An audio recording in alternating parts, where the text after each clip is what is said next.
Welcome back to Chow Time Pods. Your host, Red. We have videos today from Alexander Grace. You got a whole generation of men coming up who are not going to get married. You have a whole generation of men who see this stuff online every single day and who know women are not worth marrying anymore. Who know a woman's just going to betray me. A woman's just going to leave me when she feels like it. She's going to lie to me. You women are shooting yourselves in the freaking foot if you honestly think. I think it's more like shooting themselves in the vagina, but yeah, foot works. Think that being single and not married does you any more benefit than it does to a man. You will see. You will literally see, because the only women who will be getting married are a very small percentage of actual high value women. And the rest of y'all are going to be single and miserable, old cat ladies. You have to stop thinking so. Or they got those big dogs. So entitled. You have to start understanding that men are humans too. And as long as you don't treat men with respect, they're not going to do anything for you. They're not going to want to do anything for you, and that includes marry you. I'm not ready to declare victory yet, but if the culture war had a scoreboard, you would see that common sense is gaining momentum and feminism is going down. Yeah, Alex, but we're still in a huge deficit. Like, feminism is like 100 points ahead of us, and there's only like 5 minutes left in the game. EI is imploding, the victimhood narrative has lost its juice, and when you ask young women whether or not they are feminists, increasingly you get this answer. You're feminist? Kind of. The feminists nowadays, though, they're a little bit too much, so they kind of overuse the word. Like, talk a little bit about a woman, it's like, you know, all hell breaks loose with a feminist. So I'm in between. You're in between. This is a huge problem for feminism, because even though it's an ideology that has always been pushed by the radicals and the extremists on the fringe, it has relied upon the support of regular women in the middle to have any cultural legitimacy. It makes sense, because the women in the middle are just like, okay, yeah, equality, we're on for that. Until now it's just pure man-hating. Now they're like, I still want a husband.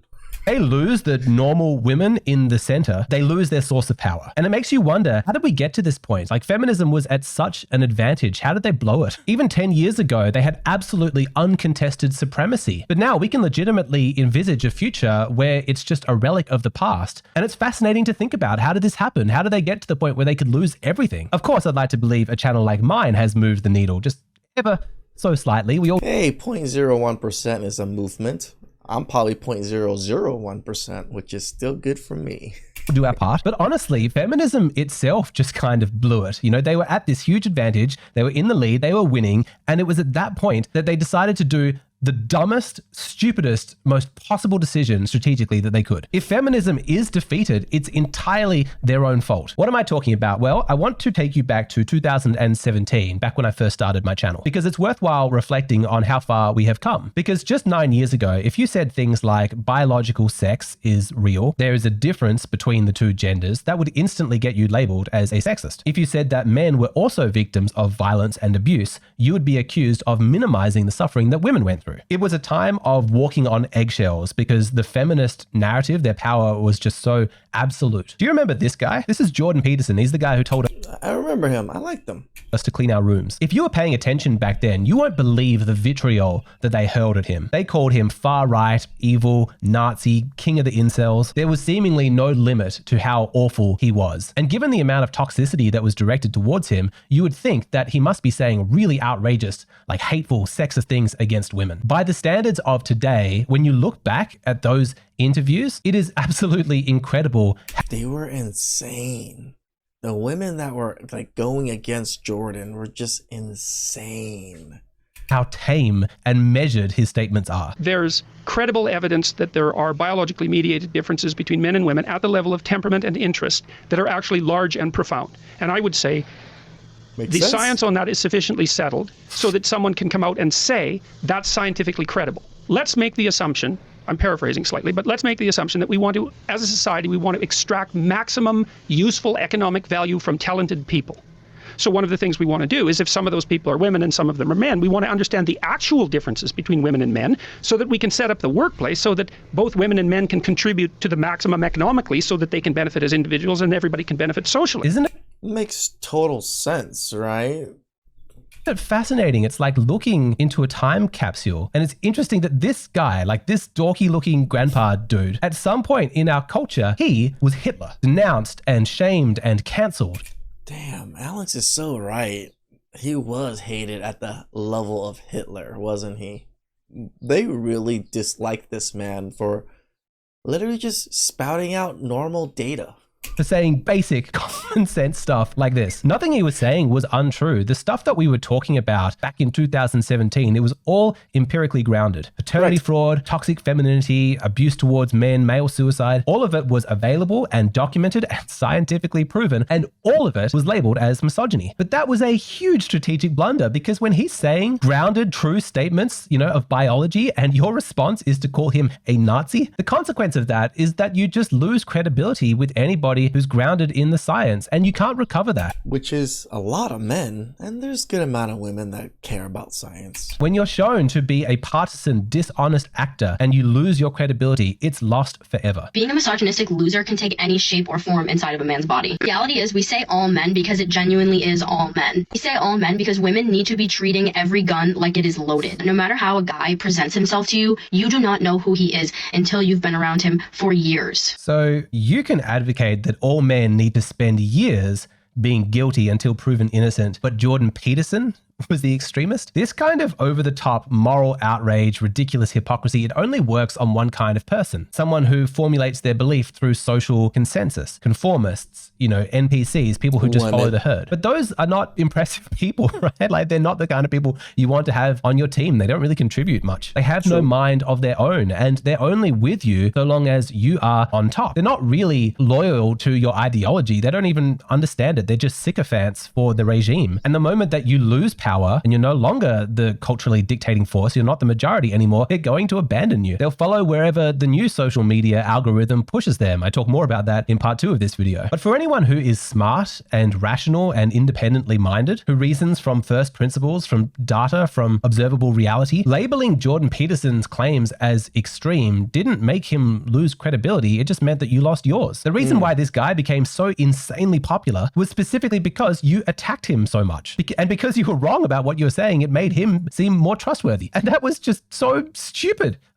Why would you do that? It makes no fucking sense. You kept on screaming about the pay gap and about domestic violence being a gendered issue and about rape on college campuses. But for all of the screaming, did it never occur to you that people might actually go and look up the data? Did you think that everybody was just going to accept your emotional hysteria without... they did for a while. Looking up the statistics themselves? All of the evidence is available online for people to go and check. How did you not realize that? Do you even internet? Calling Jordan Peterson a far-right reactionary was such a massive strategic blunder because it gave you nowhere else to go. When your outrage level is already at 10 for the basic stuff that he is saying, then you put yourself in a boy who cries wolf scenario. The next time you scream, no one's listening because you've got no credibility. It's so crazy that you are willing to expend so much of your social capital and credibility on this dude because you have no idea, like on the full spectrum of men's opinions and say traditional values, don't you realize that this guy was pretty moderate? If we want to talk about the patriarchy that you fear, don't you know it can go... There's a lot of manosphere guys that are quite opposite. So much further. And now we're seeing those voices,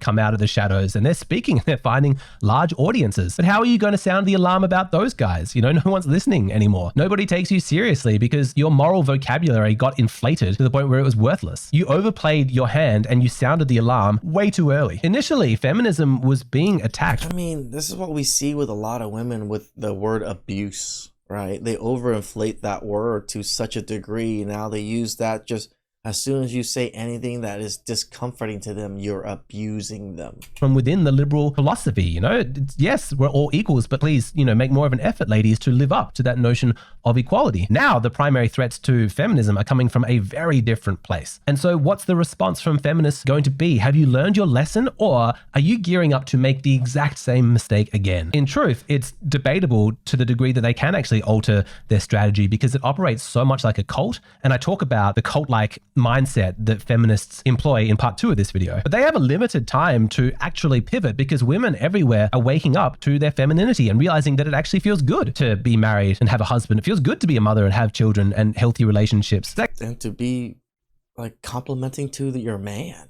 actually not that much fun to be treating your husband like he's some political enemy. So women everywhere are dropping that paradigm. And so the question I have for feminists is, don't you think that it's time for you to concede some ground? Can't you moderate and listen to reason just a little bit? Wouldn't that be sensible? Or are you just going to double down? We don't want to lose young women to alt-right indoctrination in the same way we lost young men. We need to be very careful, cognizant, and critical of trends that can lead to the alt-right pipeline. Trad wife content. While this starts off as romanticizing homemaking, this quickly can slide into a conversation about promoting very rigid gender norms, anti-feminism, and ideologies that contribute to Christian nationalism and white supremacy. Being a traditional...